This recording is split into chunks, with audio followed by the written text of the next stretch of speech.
یہ national audio library for the blind کی آواز ہے۔ بند حویلی از M.A. راحت۔ رفیع اللہ کا چہرہ غصے سے سرخ ہو گیا، لیکن وہ خاموش رہا تھا۔ نانی جان بھی خاموش تھیں۔ رفیع اللہ نے کہا، یہ 100% ہمارے نجی معاملات ہیں۔ وہ حد سے نہیں بڑھ رہا تھا، کہتا تھا منصور کو کہیں اور بھیج دیا جائے۔ بکنے دو، ہمیں وہی کرنا ہے جو ہم چاہیں گے۔ ویسے منصور، تمہارا کیا ارادہ ہے؟ اگر تم اس ضد کو ختم کر دو تو اچھا نہیں رہے گا۔ نانی جان نے کہا، بڑی عجیب سی فضا ہے نانی جان، میری سمجھ میں یہ انوکھا معاہدہ نہیں آ رہا۔ اگر یہ کوئی عام کہانی ہوتی اور اس کا تعلق مجھ سے نہ ہوتا تو میں سب لوگوں کی بات مان لیتا، لیکن میں بتا چکا ہوں، وہ مجھے نظر آتی ہے۔ وہاں غازی آباد میں بھی وہ میرے سامنے آئی تھی، وہیں مجھ پر ایک پرفریب حملہ ہوا تھا۔ میں کیسے ان واقعات کو نظر انداز کر سکتا ہوں؟ گہری شام اتر آئی، ہم باغ سے اٹھ گئے۔ فضا کچھ بھاری بھاری ہو گئی تھی۔ اس وقت رفیع اللہ اور تسنیم دونوں میرے پاس تھے۔ میں نے کہا، یار تم لوگ مجھے مشورہ دو، کیا میں واپس پاکستان چلا جاؤں؟ واہ، یہ کیا بات ہوئی؟ آپ کیوں چلے جائیں؟ کیوں رفیع اللہ، تمہیں اس بارے میں کچھ معلوم ہے جو یہ لوگ چھپاتے ہیں؟ تسلیم نے پوچھا۔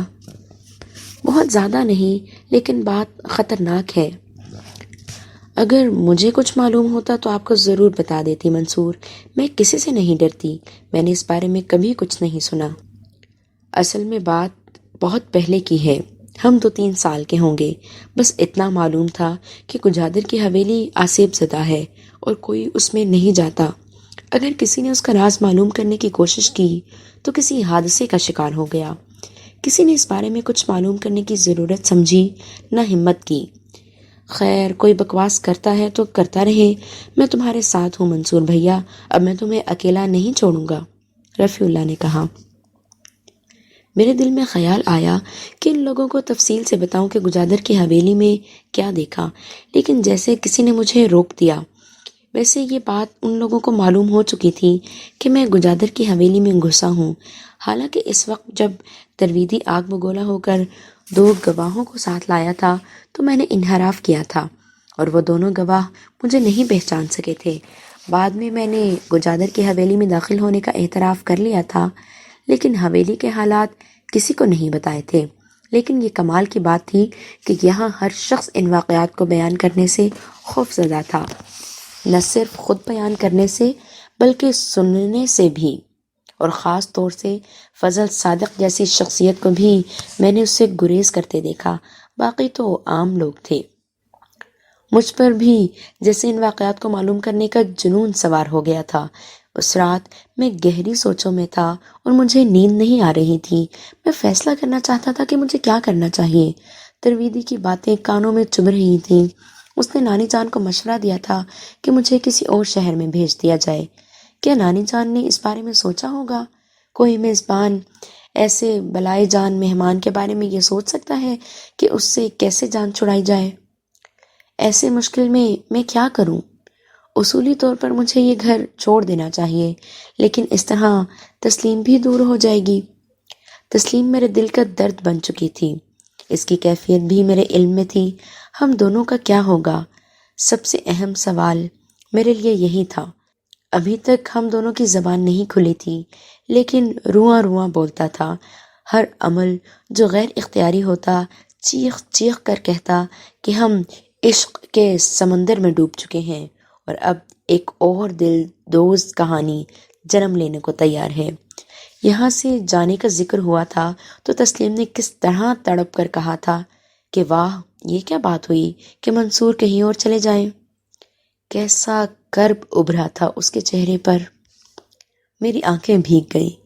میں نہ جانے کب تک غم کے تاثر میں ڈوبا رہا، پھر نیند مہربان ہو گئی۔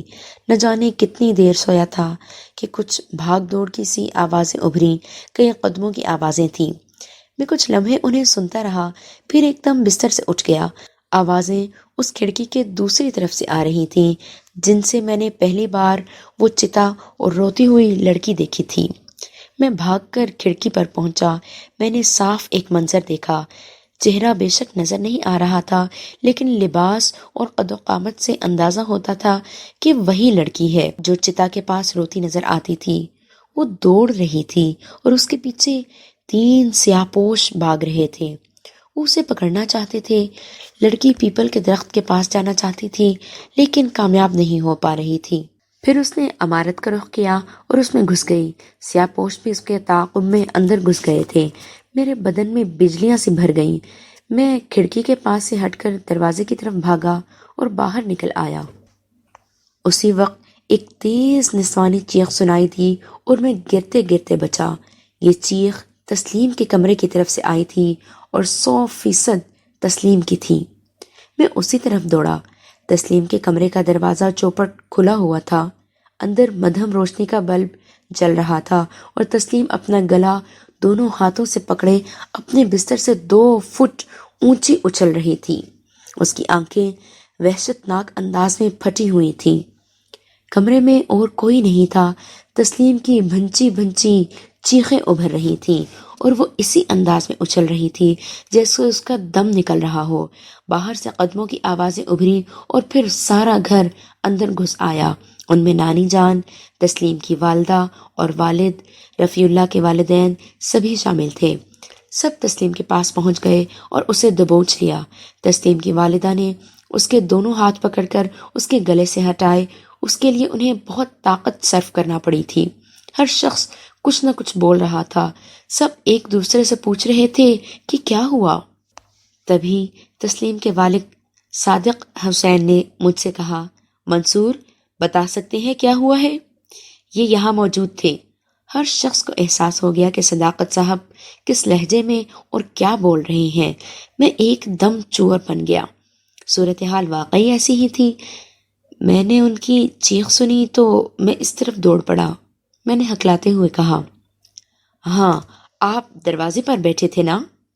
صداقت حسین نے کہا اور سب چونک کر صداقت حسین کو دیکھنے لگے۔ بکواس کیے جاؤ گے یا کچھ کرو گے؟ جان نکل جائے گی اس کی۔ کتنی بری حالت ہو رہی ہے اس کی، عابدہ بیگم نے کہا۔ تھوڑی سی کسر رہ گئی ہے، بس ختم ہو رہی ہے۔ صداقت حسین پھر بولے اور آخر میں ان کی آواز بھر آ گئی۔ جانے ایک دم مجھے کیا سوجی۔ میں نے گلے سے فضل صادق کا دیا ہوا تعویذ اتارا اور کسی کی پرواہ کیے بغیر پھرتی سے آگے بڑھ کر تسلیم کے گلے میں ڈال دیا۔ تسلیم جو بڑے وحشیانہ انداز میں اچھل رہی تھی اور جسے قابو کرنے کی ہر کوشش ناکام ہو گئی تھی، ایک دم ساکت ہو گئی۔ اس کی بلی کی طرح چمکتی آنکھیں مدھم پڑیں اور پھر بند ہو گئیں۔ اس تعویذ کو کوئی ان کے گلے سے نہ اتارے۔ میں نے کہا، آپ انہیں ہوش میں لانے کی کوشش کریں۔ پانی لاؤ، پانی لاؤ، عابدہ بیگم نے کہا۔ تسلیم نے پانی نہیں پیا تھا لیکن اب وہ پرسکون تھی۔ میں صورتحال سمجھ رہا تھا۔ جو سچویشن تھی اس کے تحت ان کے رویے بالکل ٹھیک تھے۔ میں نے کہا، یہ تعویذ کچھ حالات کے تحت بڑے ماموں نے مجھے دیا تھا۔ آپ چاہیں فون پر ان سے معلوم کر لیں۔ ابھی مجھ سے زیادہ تسلیم کو اس کی ضرورت ہے اور بس تسلیم ٹھیک ہو جائیں تو آپ مجھے واپس کر دیں۔ انشاءاللہ تسلیم خود بتا دیں گی کہ میں کسی گستاخانہ عمل کے تحت ان کے کمرے میں نہیں آیا تھا، نہ ہی دروازے کے پاس بیٹھا تھا۔ اللہ تعالیٰ انہیں صحت دے۔ میں دروازے سے باہر نکل آیا اور اپنے کمرے میں داخل ہو گیا۔ بڑی عجیب سی کیفیت ہو رہی تھی۔ مجھے اندازہ تھا کہ کیا ہوا ہے۔ وہ کالے لباس والے جو بھی تھے اس عورت کو پکڑ رہے تھے۔ وہ اندر عمارت میں گھس کر شاید تسلیم کے کمرے میں داخل ہو گئی۔ پھر جو کچھ ہوا وہ سب کے سامنے تھا، لیکن اب میں ذرا برابر نروس نہیں ہوا تھا، بلکہ حیران کن بات یہ تھی کہ مجھے ایک لطف کا احساس ہوا تھا۔ صداقت حسین اپنی جگہ بالکل درست تھے، تسلیم کے باپ تھے، اور ایک باپ سوچ سکتا تھا کہ ایک نوجوان ان کی بیٹی کے کمرے میں کیا کر رہا تھا۔ وہ اس طرح بلا جواز ان کی بیٹی کے کمرے میں کیسے داخل ہو گیا تھا؟ وہ اپنی جگہ غلط نہیں تھے۔ اب سوال یہ پیدا ہوتا تھا کہ کیا ہوا؟ یہ تو ممکن نہیں تھا کہ میں میدان چھوڑ کر بھاگ جاؤں۔ اچانک میرے ذہن میں ایک چمک سی ہوئی۔ فضل صادق یاد آئے تھے۔ تعویذ کا کمال دیکھ چکا تھا اور اس بات پر بھی اب یقین آ گیا تھا کہ جمنا کنارے میری بچت اسی تعویذ کی وجہ سے ہوئی تھی۔ میں نے ان کا دیا ہوا فون نمبر ملایا جو کسی نیٹ ورک کا نہیں تھا۔ جواب بھی فوراً مل گیا۔ جی منصور۔ ان کی آواز بہت خوشگوار تھی۔ نا وقت میں نے اس وقت فون کرنے کی معذرت کرنا چاہی تو انہوں نے فوراً بات کاٹ دی۔ نا وقت ویسے بھی ایک پیمانی لفظ ہے، جو کام جب بھی کیا جائے وہی اس کا صحیح وقت ہوتا ہے، ورنہ کیا ہی نہ جائے۔ بولو کیا ہوا؟ جی میں نے کہا۔ ترویدی کی آمد اور اس کے بعد کے واقعات تفصیل سے سنا دیے۔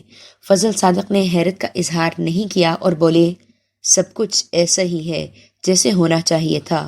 ایک بات بتاؤ، وہاں سے نکلنا چاہو گے؟ نہ نکلنا چاہوں تب بھی نکلنا ہوگا۔ نہیں، ایسا نہیں ہے، وہ لوگ کبھی تم سے نکلنے کو نہیں کہیں گے، چاہے کچھ ہو جائے۔ البتہ ان کے گھر میں رنجشیں ضرور پیدا ہو جائیں گی۔ ایک عرض ضروری سمجھتا ہوں، مجھے اس طرح تسلیم کے کمرے میں نہیں جانا چاہیے تھا، لیکن جو صورتحال تھی اس کے تحت جانا پڑا۔ میں جانتا ہوں اور اس پر یقین رکھتا ہوں۔ تم سے ایک سوال ہے، صحیح جواب دو۔ کیا اس مصیبت بھری کہانی سے جان چھڑانا چاہو گے؟ دل کی بات بتانا۔ میں ان تمام واقعات کا کھوج لگاؤں گا، لیکن ان لوگوں کو نقصان پہنچائے بغیر۔ تمہاری ضد مجھے اچھی لگتی ہے، لیکن ان لوگوں کو مشکل سے بچانے کے لیے تمہیں ان کے گھر سے نکلنا ہوگا۔ میں نکل جاؤں گا۔ کہاں رہو گے؟ گجادر کی حویلی میں۔ فضل صادق بری طرح چونکے، پھر ان کا زبردست قہقہا سنائی دیا۔ وہ خوب ہنستے تھے۔ خدا کی قسم یاد نہیں آخری بار اتنا کب ہنسا تھا۔ کمال کر دیا تم نے۔ ارے تمہارے باپ کی حویلی ہے، کس کی مجال جو تمہیں روکے۔ ہا ہا ہا ہا، اس سے اچھی جگہ کون سی ہو سکتی ہے تمہارے قیام کے لیے۔ فضل صادق کے اس موڈ نے مجھے حوصلہ دیا تھا۔ میں نے کہا، میں بتا چکا ہوں کہ میں نے تعویذ مجبوراً تسلیم کے گلے میں ڈال دیا تھا۔ اسے اسی کے پاس رہنے دو۔ پہلے ان لوگوں کا خیال تھا کہ تم رابعہ کو پسند کرتے ہو اور جمنا کنارے اس کا تعاقب ضرور کرو گے، اس لیے انہوں نے اپنی بیر کو رابعہ کے روپ میں بھیجا تھا، لیکن اب ضرور جان گئے ہوں گے کہ تسلیم تمہارے لیے زیادہ اہمیت رکھتی ہے، اس لیے وہ اس کا زیادہ سے زیادہ سہارا لینے کی کوشش کریں گے، اس لیے وہ تعویذ اسی کے پاس رہنے دو۔ بہت نوازش۔ میرے سینے سے بڑا بوجھ ہٹ گیا۔ اب تمہیں کسی تعویذ کی ضرورت نہیں، وہ تمہیں اپنے مرکز میں دیکھ کر خود حواس باختہ ہو جائیں گے۔ فضل صادق یہ کہہ کر دوبارہ ہنس پڑے۔ ٹھیک ہے سر، میں بالکل تر و تازہ ہو گیا۔ میں نے کہا، میں ہمہ وقت رابطے میں ہوں۔ بہت شکریہ، آپ میرے محسن ہیں۔ فون کرنے میں کبھی تکلف نہ کرنا، کوئی وقت ہو اس کی فکر مت کرنا۔ شکریہ سر۔ میں نے فون بند کر دیا۔ میرا حوصلہ بڑھ گیا تھا۔ فضل صادق کالی قوتوں کے مقابلے میں ایک مضبوط چٹان تھے۔ میں ان کی بزرگی پر یقین کر چکا تھا۔ دوسری صورت یہ تھی کہ ایسے کسی معاملے میں جس میں امن عامہ کو نقصان پہنچنے کا خدشہ ہو، وہ کیا اور کوئی بھی بلا وجہ دوسروں کی جان کا خطرہ مول نہیں لے سکتا تھا۔ اس لیے انہوں نے بھی زبان بندی کے اس معاہدے کی پابندی کی تھی، اور یہ ٹھیک بھی تھا۔ اب جب میں نے خود گجادر کی حویلی میں رہنے کی بات کی تھی تو وہ بھی اختیار ہنسے تھے، اور یہ پہلی سوچی ہوئی بات نہیں تھی، بلکہ وہ الفاظ بے اختیار میرے منہ سے نکلے تھے۔ پھر بھی بہت دیر تک اس بارے میں میں سوچتا رہتا تھا۔ بیچاری تسلیم میری وجہ سے اذیت کا شکار ہوئی تھی، اور پتہ نہیں کیا کیا ہو، اس لیے اس سے دور ہو جانا ہی مناسب تھا۔ باقی لوگوں کی مجھے کیا پرواہ ہو سکتی تھی، بس تسلیم کا خیال تھا۔ دوسرے دن رات کے واقعات کی کبیدگی نظر آ رہی تھی۔ رفیع اللہ بھی خاموش خاموش تھا۔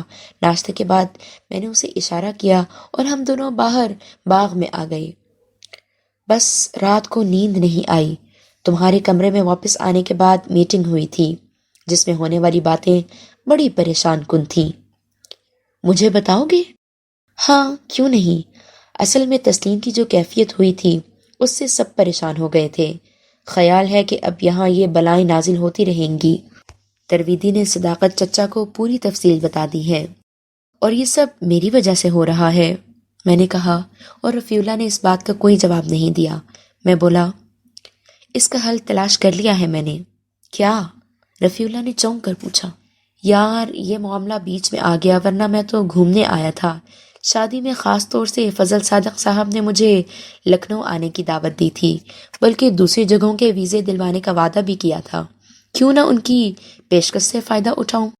زندہ باد یار، جیتے رہو۔ ایک بڑا بوجھ ہلکا کر دیا تم نے۔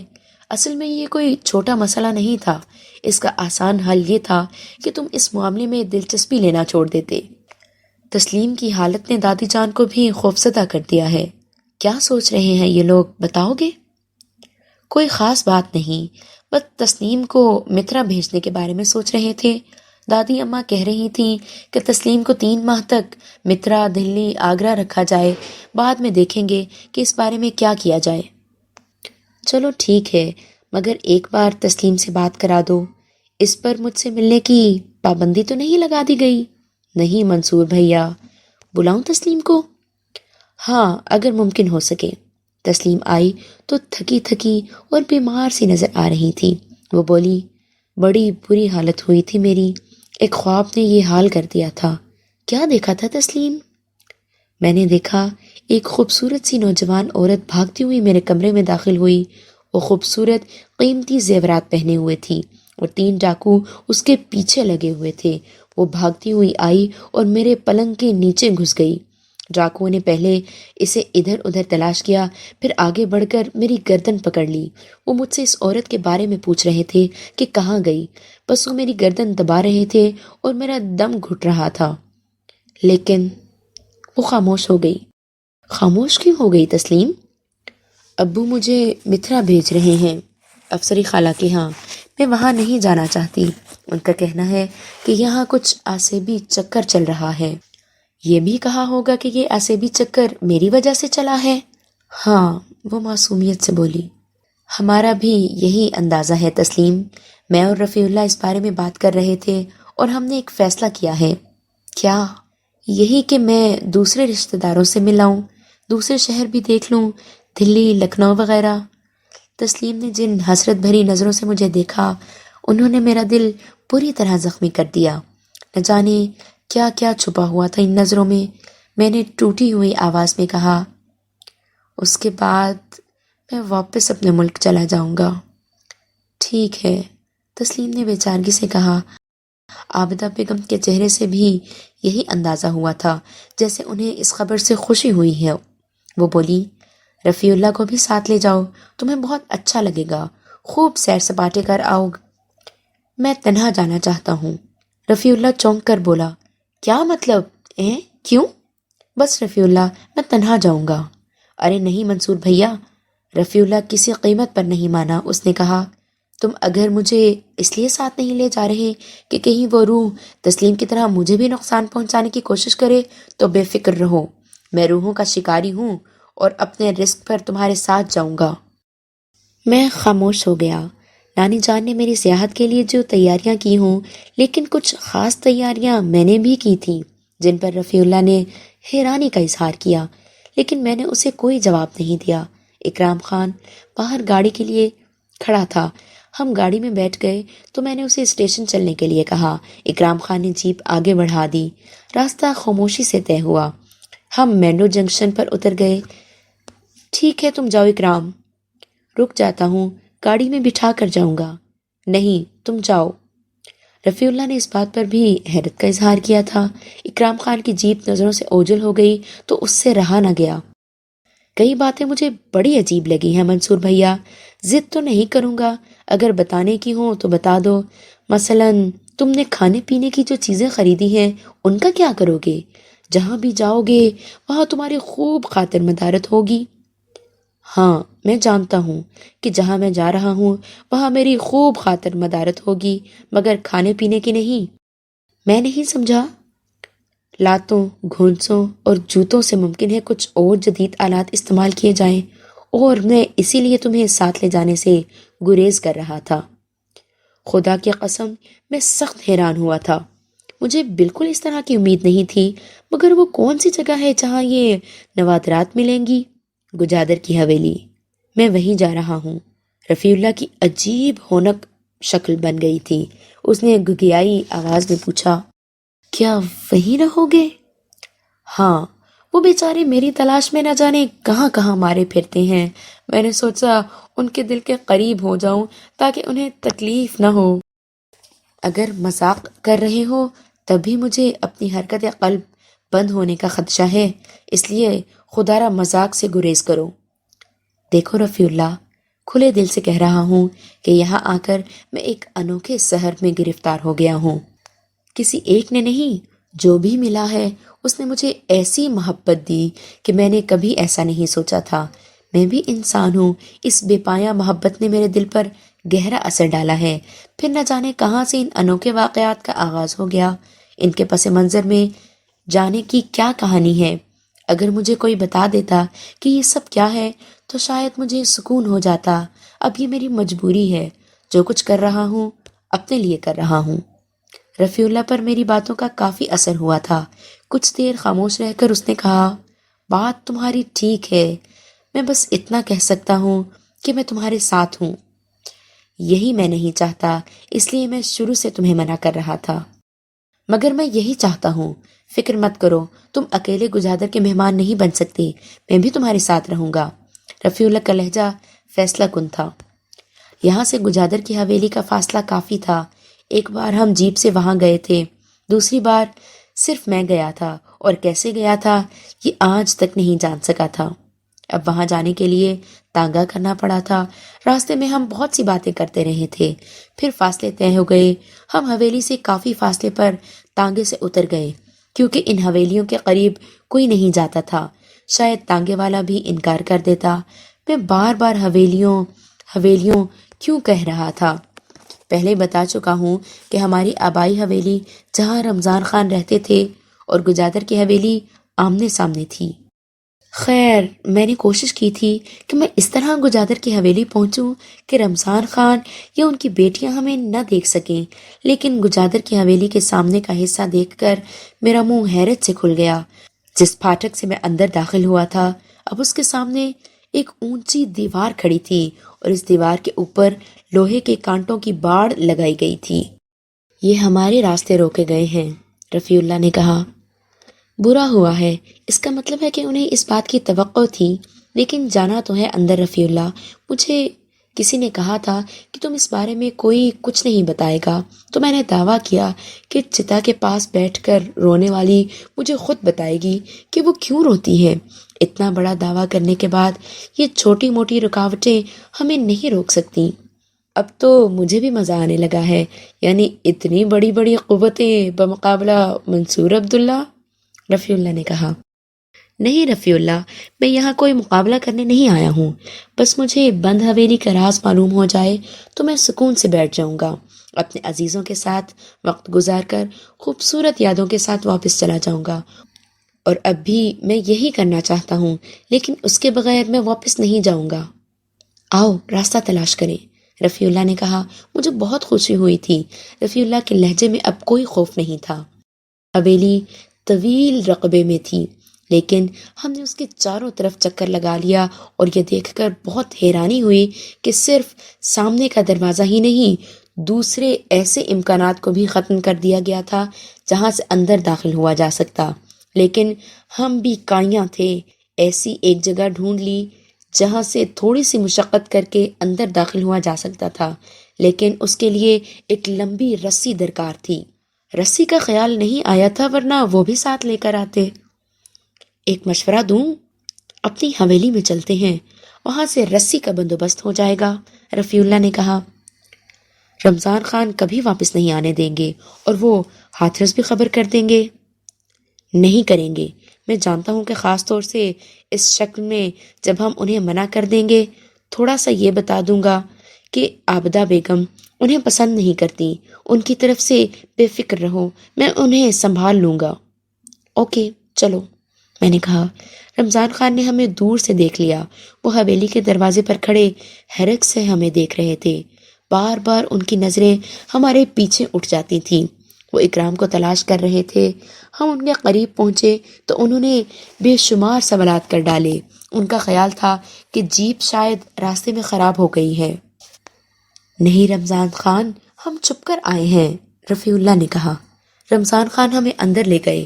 رفیع اللہ نے انہیں ایک ایسی کہانی سنا دی جس میں چھپ کر آنے کا جواز بتایا گیا تھا، ساتھ یہ بھی بتا دیا تھا کہ ہم گجادر کی حویلی میں جانے کے لیے آئے ہیں۔ اب میں سمجھا کہ رام سہائے حویلی کے کونے کونے کھدرے کیوں بند کراتا پھر رہا ہے۔ رام سہائے؟ ہاں، ترویدی کے ساتھ رہتا ہے، کالی قوتوں کا مالک ہے، بہت سی کہانیاں اس کے نام سے منسوب ہیں۔ 3-4 دن مزدوروں کے ساتھ آتا رہا ہے، سامان کے ٹرک بھی ساتھ آئے تھے جن میں اینٹیں اور سیمنٹ ہوتا تھا۔ اس نے گیٹ مستقل بند کر کے اس پر خاردار تار لگوائے اور دوسری طرف بھی کام کرتا رہا۔ میرے پاس بھی آیا تھا۔ اوہ، آپ سے اس کی جان پہچان ہے؟ یہاں سب ایک دوسرے کو جانتے ہیں چھوٹے مالک۔ آپ سے کچھ کہہ رہا تھا؟ الٹی سیدھی باتیں کر رہا تھا۔ پورا وقت آ گیا ہے، تم لوگوں پر رمضان خان، ہاتھرس والوں نے اچھا نہیں کیا، جو کر رہے ہیں بھگتنا پڑے گا۔ رمضان خان نے کئی اور باتیں بھی بتائیں۔ ہم اس حویلی میں آ گئے ہیں گجادر کے مہمان بن کر، اسے پتہ چل گیا ہے، اسی لیے وہ راستے بند کرتا پھر رہا ہے، لیکن وہ صرف دیواریں چنوا سکتا ہے اور کچھ نہیں کر سکتا۔ اس نے اندر جانے کے اپنے دانست میں سارے راستے بند کرا دیے ہیں، لیکن ہم نے ایک راستہ تلاش کر لیا ہے، ہم اس سے اندر جائیں گے، ہم آپ کو بالکل تکلیف نہیں دیتے۔ دیکھیے، یہ کھانے کا سامان بھی ہم ساتھ لائے ہیں، وہیں رہیں گے، وہیں کھائیں گے، پکائیں گے۔ ارے نہیں چھوٹے مالک، آپ ہمارے منہ پر جوتی مار رہے ہیں۔ ہم ایسا ہونے دیں گے کبھی؟ لائیے یہ سامان ہمیں دیں، ہم آپ کو حویلی میں جانے سے منع کریں گے۔ یہ آپ فیصلہ کر چکے ہیں تو مجبوری ہے، مگر کھانا ہم بنائیں گے آپ کے لیے۔ ہمیں ہمارا کام کرنے دو رمضان خان، ہم فیصلہ کر کے آئے ہیں۔ رمضان خان سے کافی بحث ہوئی، اس نے سامان لے کر رکھ لیا اور یہ بھی پیشکش کی کہ اسے جگہ بتا دی جائے، وہ وہاں کھانا اور ضرورت کی دوسری چیزیں لے کر آ جایا کرے گا، لیکن رمضان خان کو میں کسی قیمت پر یہ تکلیف نہیں دے سکتا تھا۔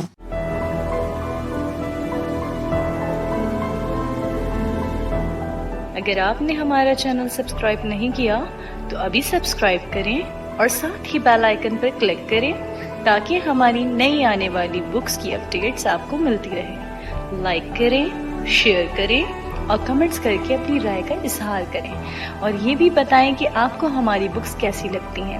مزید معلومات اور ڈسکشن کے لیے ڈسکرپشن میں دیے گئے لنک پر کلک کر کے ہمارا واٹس ایپ گروپ جوائن کریں۔ شکریہ۔